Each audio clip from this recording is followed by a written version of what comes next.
स्वागत है आपका अपने चैनल रामबाण क्लासेज में। और मेरा नाम है बलराम योगी। और अपन चर्चा किसके बारे में कर रहे हैं? राजस्थान की हिस्ट्री के बारे में। तो हिस्ट्री में मैंने पहला टॉपिक बताया है आपको, जालोर का इतिहास, जिसकी पहली क्लास में आपको डाल चुका हूं।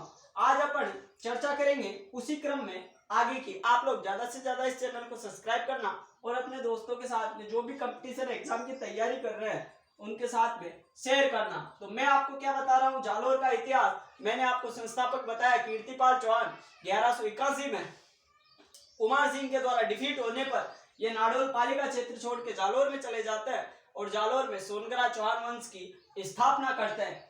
अब अपन कीर्तिपाल चौहान के पश्चात जो अगले शासक है उनका नाम है समर सिंह।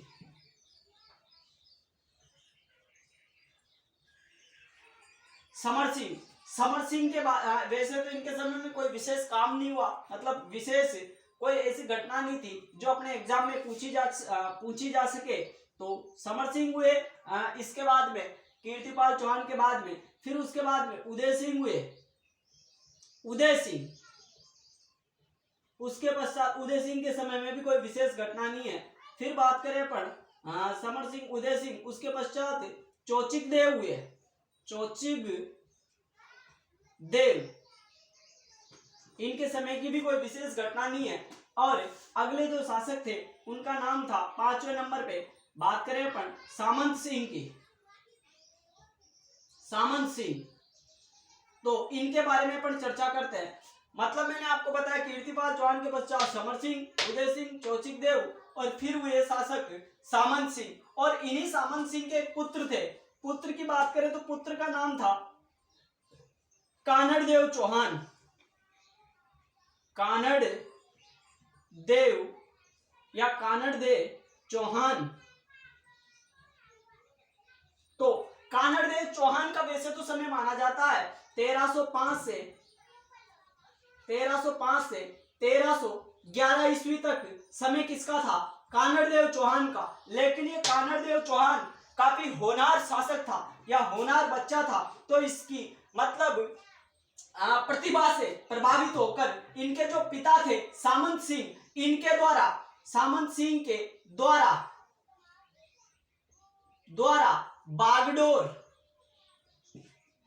बागडोर अपने साम्राज्य की बागडोर 1296 में अपने पुत्र किसको? कानड़ देव चौहान को सौंप दी जाती है। मैंने आपको बताया कीर्तिपाल चौहान के पश्चात जो शासक थे उनका नाम था समर सिंह, फिर उदय सिंह, फिर चौचिक देव, और चौचिक देव के पश्चात जो शासक थे उनका नाम था सामंत सिंह। तो सामंत सिंह के पुत्र थे कानड़ देव चौहान। कानड़ देव चौहान का समय वैसे तो 1305 से 1311 तक माना जाता है, लेकिन ये कानड़ देव काफी होनहार शासक था। इसी कारण इनके पिता सामंत सिंह ने इनकी प्रतिभा से प्रभावित होकर अपने साम्राज्य की बागडोर 1296 में किसको सौंप दी? कानड़ देव चौहान को। और आपको पता होगा दिल्ली सल्तनत का संस्थापक कौन था? तो दिल्ली सल्तनत का संस्थापक कौन माना जाता है? कुतुबुद्दीन ऐबक, जिसके द्वारा 1206 में दिल्ली सल्तनत को इस्टेब्लिश किया गया था। और दिल्ली सल्तनत का पहला वंश भी कौन सा है? अपन बात करें दिल्ली सल्तनत की, क्योंकि ये समकालीन दिल्ली सल्तनत के शासक आएंगे किसके? कानड़ देव चौहान के। तो दिल्ली सल्तनत पर जो पहला वंश था उस पहले वंश का नाम था गुलाम वंश, और जो दूसरा वंश था उस दूसरे वंश का नाम था खिलजी वंश।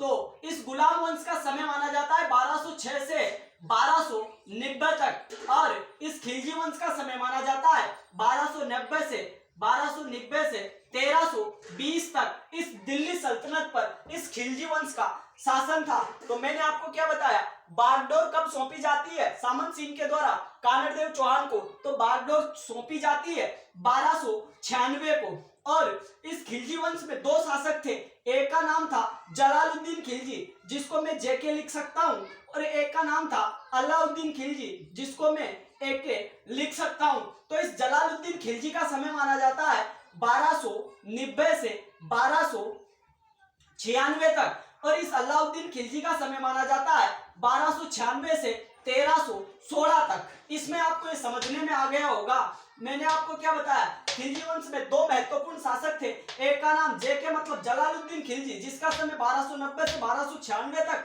और दूसरे शासक थे अलाउद्दीन खिलजी, क्योंकि ये अपने इस जलालुद्दीन खिलजी की हत्या कर देता है और स्वयं गद्दी पे बैठ जाता है। कौन? अलाउद्दीन खिलजी। तो अलाउद्दीन खिलजी का समय 1296 से 1316 तक था। तो इधर समकालीन कानड़देव चौहान के जो समकालीन शासक कौन है? अलाउद्दीन खिलजी। तो आप इसको समझ लेना, वो पहला दिल्ली सल्तनत का जो पहला वंश था गुलाम वंश था 1206 से 1290। इस वंश से अपन को कोई लेना देना नहीं है। अभी अपन को किसके बारे में ध्यान रखना है? खिलजी वंश के बारे में, क्योंकि समकालीन इस सोनगरा चौहानों के समकालीन कौन सा वंश चल रहा है दिल्ली सल्तनत पर? तो वह है खिलजी वंश। और खिलजी वंश में भी अपन बात करेंगे 1296 की। तो 1296 में समकालीन कौन है? अलाउद्दीन खिलजी। तो अब अपन चर्चा वापस किसकी करते हैं? जालोर वाले रीजन की। तो आपको अब बताने की जरूरत नहीं है, आपको याद रखना है कानड़देव चौहान के समकालीन जो दिल्ली सल्तनत के शासक थे उनका नाम था अलाउद्दीन खिलजी। अब अपन आगे की चर्चा करते हैं। तो मैंने आपको बताया सामंत सिंह के पुत्र कानड़देव चौहान काफी होनहार थे, इसी कारण इनके पिता के द्वारा इनको बागडोर 1296 में सौंप दी जाती है। और मैं अब आपको बताऊंगा 1299 की एक विशेष घटना है उसके बारे में। तो अब अपन बात करने वाले हैं 1299 की घटना। 1299 में ऐसा क्या हुआ, इस घटना के बारे में अपन अब चर्चा करने वाले हैं। तो अब अपन चर्चा किसके बारे में करने वाले हैं? 1299 की घटना के बारे में। तो होता क्या है पहले मैं आपको समझाने का प्रयास करूंगा, आप समझने का प्रयास करना। इधर जालोर की बात करें तो जालोर के शासक मैं आपको बता चुका हूं 1296 में बागडोर कानड़देव चौहान के हाथों में आ जाती है, क्योंकि अब उनके जो पिता थे सामंत सिंह वह बागडोर किसको सौंप देते हैं? कानड़देव चौहान को। तो जालोर के शासक कौन थे 1299 में? तो उनका नाम था कानड़देव चौहान। कानड़देव चौहान। अभी तक मैंने आपको बताया जालोर का शासक कौन था? कानड़देव चौहान। इधर बात करें अपन मेवाड़ वाले रीजन की, मैं यहाँ पे बात बताऊं आपको मेवाड़ में कौन से जिले आते हैं? उदयपुर, राजसमंद, भीलवाड़ा और चित्तौड़गढ़, ये वर्तमान के जिले इस मेवाड़ रीजन में आते हैं। तो मेवाड़ के शासक कौन थे? तो मेवाड़ के शासक का नाम था समर सिंह। इस समर सिंह को तुर्कों से गुजरात का उद्धारक भी कहते हैं। तो मेवाड़ के शासक कौन बताया मैंने आपको? समर सिंह। और समर सिंह के एक सेनापति थे, और सेनापति की बात करें अपन तो सेनापति का नाम था निम्बा। सेनापति, और सेनापति का नाम क्या था? निम्बा। अब समर से आप गर्मी से आप समर याद रख सकते हो, और सेनापति गर्मी के समय में नींबू पानी पिया जाता है। तो इनके सेनापति कौन थे? निम्बा। और बात करें अपन गुजरात की, गुजरात की बात बताऊं मैं आपको तो गुजरात के शासक कौन थे? कर्ण बघेला।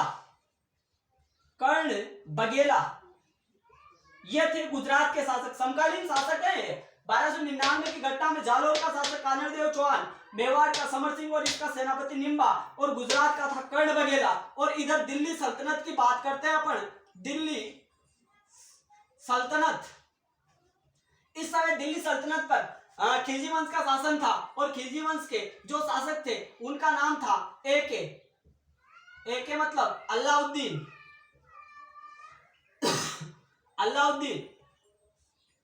अलाउद्दीन पीछे में खिलजी भी लिख देता हूं, अलाउद्दीन खिलजी। समकालीन दिल्ली सल्तनत के शासक अलाउद्दीन खिलजी, और अलाउद्दीन खिलजी के दो सेनापति, ये महत्वपूर्ण सेनापति है इनका नाम है उलुग खां। एक का नाम बताया मैंने आपको उलुग खां, दूसरे का नाम बताया मैंने आपको नुसरत खां। जब मैं आपको हिस्ट्री पढ़ाऊं ना उस समय आप मन में ऐसा रखा करो कि अपन युद्ध के मैदान में खड़े हुए हैं, तभी आपको हिस्ट्री अच्छे से अच्छे समझने में आएगी। मैंने आपको बताया दिल्ली सल्तनत के शासक अलाउद्दीन खिलजी, और इनके दो सेनापति, एक का नाम उलुग खां और दूसरे का नाम नुसरत खां। ये क्या थे? सेनापति थे। और समकालीन शासक बताए मैंने मेवाड़ के समर सिंह और इनके सेनापति नेम्बा, गुजरात के कर्ण बघेला और जालोर के थे कानड़देव चौहान। तो ये दिल्ली सल्तनत पर ये अलाउद्दीन गद्दी पे बैठा बैठा ये सोच रहा था कि किस प्रकार इस गुजरात के शासक कर्ण बघेला को पराजित किया जाए और गुजरात के रीजन पर अधिकार कर लिया जाए। तो क्या किया इस अलाउद्दीन खिलजी ने? इस अलाउद्दीन खिलजी ने अपने दोनों सेनापति उलूग खां और नुसरत खां को इस गुजरात के कर्ण बघेला के ऊपर अटैक करने के लिए भेजा। लेकिन हुआ क्या, यह उलूग खां या नुसरत खां दो ही जगह से होकर ये जा सकते थे, क्योंकि अगर ये गुजरात जाते तो इनको या तो मेवाड़ से होके जाना पड़ता या फिर जालोर से होके। तो क्या किया इन उलूग खां और नुसरत खां ने, ये दोनों रवाना हुए कहां से? दिल्ली से, और जा रहे थे गुजरात के कर्ण बघेला के ऊपर अटैक करने के लिए। लेकिन जब ये सेना यहाँ पे पहुंची यहाँ पे, तो इसकी जानकारी किसको हुई? इस सेना की जानकारी हुई निम्बा को, और निम्बा ने ये जानकारी किसको दी? समर सिंह को। और समर सिंह ने क्या किया? इस सेना से क्या लिया? टैक्स। मैंने आपको बताया उलूग खां और नुसरत खां दोनों की सेना जब गुजरात पर आक्रमण करने के लिए जा रही थी, तो जब मेवाड़ वाले रीजन में ये सेना पहुंची तो निम्बा को इसकी जानकारी हुई। निम्बा ने ये जानकारी समर सिंह को दी और समर सिंह ने इस सेना से क्या ले लिया? टैक्स ले लिया। और टैक्स लेने के पश्चात में इस सेना को आगे जाने दिया और ये सेना कहां पे पहुंच जाती है? गुजरात में। और कर्ण बघेला को पराजित करके इस युद्ध में क्या होता है? कर्ण बघेला की क्या होती है? हार। कर्ण बघेला को पराजित करके और ये उलूग खां और नुसरत खां इसमें विजयी रहते हैं। तो इस युद्ध में कर्ण बघेला को पराजित करके सोमनाथ मंदिर की अथाह धन संपदा को, सोमनाथ मंदिर गुजरात में स्थित है और यहाँ पे अथाह धन संपदा थी, तो इस सोमनाथ मंदिर को लूट कर ये दोनों कौन? उलूग खां और नुसरत खां गुजरात से यहाँ पे ये सोचते हैं गुजरात को जीतने के पश्चात का अगर अपन मेवाड़ होके जाएंगे तो वहां का जो शासक है समर सिंह अपन से वापस टैक्स लेगा। तो इस बार अपन क्या है? मार्ग बदलते हैं। और मार्ग इन्होंने बदला कैसा? ये गुजरात से रवाना हुए और रवाना होने के पश्चात कहां पे आ गए? जालोर वाले रीजन में। और जालोर वाले रीजन में जब आए, इनकी सेना जालोर वाले रीजन में आई, तो इसकी जानकारी किसको हुई? इस कानड़देव चौहान के दो सेनापति थे इसमें, एक का नाम था जेता और दूसरे का नाम था देवड़ा। मैंने आपको बताया उलूग खां और नुसरत खां मेवाड़ से होकर न आकर गुजरात से डायरेक्टली कहां पे गए? जालोर में जाना चाहते थे और जालोर से दिल्ली निकलना चाहते थे। लेकिन जब उलूग खां और नुसरत खां की सेना जालोर वाले रीजन में आई तो इसकी जानकारी जेता और देवड़ा को हुई और जेता और देवड़ा ने कानड़देव चौहान को यह जानकारी दी और कानड़देव चौहान के द्वारा इस सेना के ऊपर क्या किया जाता है? आक्रमण किया जाता है। इस सेना के ऊपर आक्रमण किया जाता है और उस धन संपदा को लूट लिया जाता है और वापस गुजरात में जो सोमनाथ मंदिर की मूर्ति है इसको वापस गुजरात में भिजवा दिया जाता है। फिर यह सेना यहां से रवाना होती है और यहां से रवाना होते हुए कहां पे आ जाती है? दिल्ली में। और दिल्ली में किसके पास में आ जाती है? अलाउद्दीन खिलजी के पास में। और अलाउद्दीन खिलजी से ये उलूग खां और नुसरत खां क्या कहते हैं कि सर हम श्रीमान हम पहले मेवाड़ होके गए तो मेवाड़ के शासक जो समर सिंह थे इनके द्वारा हमसे टैक्स वसूला गया, फिर हमने गुजरात पे अटैक किया और गुजरात को जीता। फिर हम जालोर से होकर जब आ रहे थे तो वहां के शासक कानड़देव चौहान के द्वारा भी हमसे जो भी जीत का माल था वो लूट लिया गया और इस प्रकार हम आपके पास आकर पहुंचे हैं। तो फिर अलाउद्दीन खिलजी क्या कहता है कि अब अपना अगला जो आक्रमण है वह किसके ऊपर करेंगे? जालोर के ऊपर। तो ये जालोर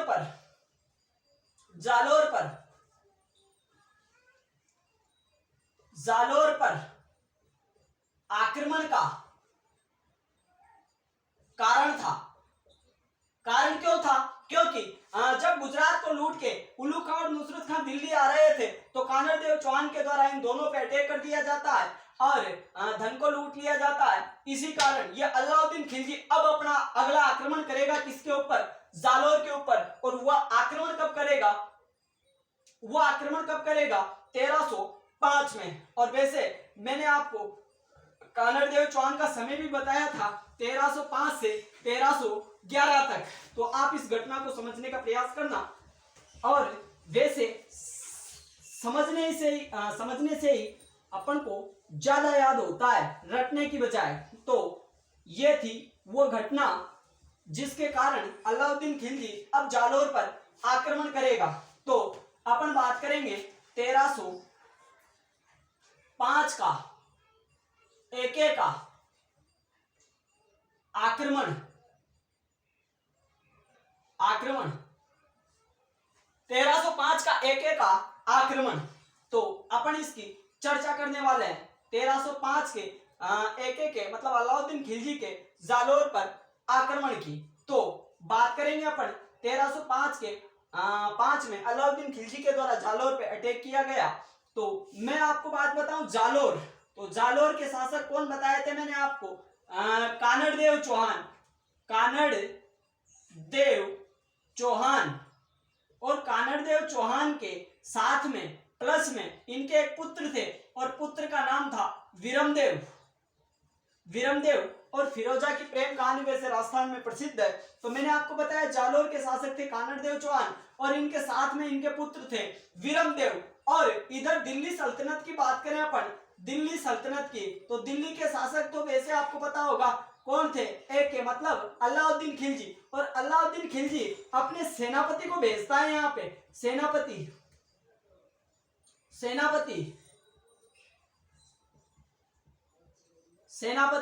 और सेनापति के नाम की बात करें तो वैसे ये नाम आपको सुनने में अटपटा लगेगा लेकिन आपको याद रखना पड़ेगा। नाम था एन उल मुल्क मुल्तानी। 2-3 बार आप याद करोगे तो आपको याद हो जाएगा। नाम क्या है? एन उल मुल्क मुल्तानी। तो मैं आपको क्या बता रहा हूं 1305 में अलाउद्दीन खिलजी के द्वारा जब जालोर पे अटैक किया गया तो सेनापति कौन थे? एन उल मुल्क मुल्तानी। तो जब यह मुल्तानी अपनी सेना को लेकर जालोर के पास में आता है तो इसको क्या है? रात हो जाती है। तो इधर तो कौन थे? इधर कानड़देव चौहान और विरमदेव की सेना और इधर कौन? इधर अलाउद्दीन खिलजी की सेना। तो जब इनको रात हो जाती है तो रात में इधर भी इस सेना के द्वारा क्या पी ली जाती है? मदिरा को अपन क्या कह सकते हैं? मदिरा वैसे तांडी भी कहते हैं मदिरा को। तो इन दोनों सेनाओं के द्वारा मदिरा मतलब शराब पी ली जाती है और शराब पीने के पश्चात इन दोनों सेनाओं के मध्य में क्या होता है? संधि हो जाती है। कहने का मतलब कानड़देव चौहान और इस मुल्तानी के बीच में क्या हो जाती है? संधि हो जाती है। कहने का मतलब क्या हुआ?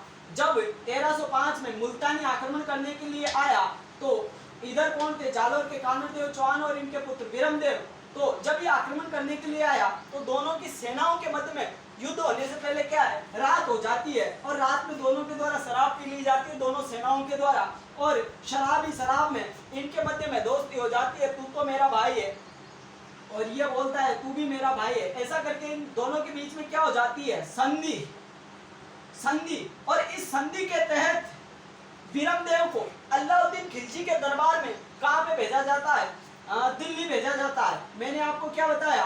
कानड़देव चौहान और मुल्तानी के बीच में संधि हो जाती है और संधि के तहत अलाउद्दीन खिलजी के दरबार में इस विरमदेव को भेजा जाता है। तो अब अपन अलाउद्दीन खिलजी के दरबार के बारे में बात करेंगे, लेकिन अपन अलाउद्दीन खिलजी के दरबार में चलेंगे अपन अगली क्लास में। आज की क्लास और अभी के लिए इतना ही। धन्यवाद। आपका दिन शुभ हो।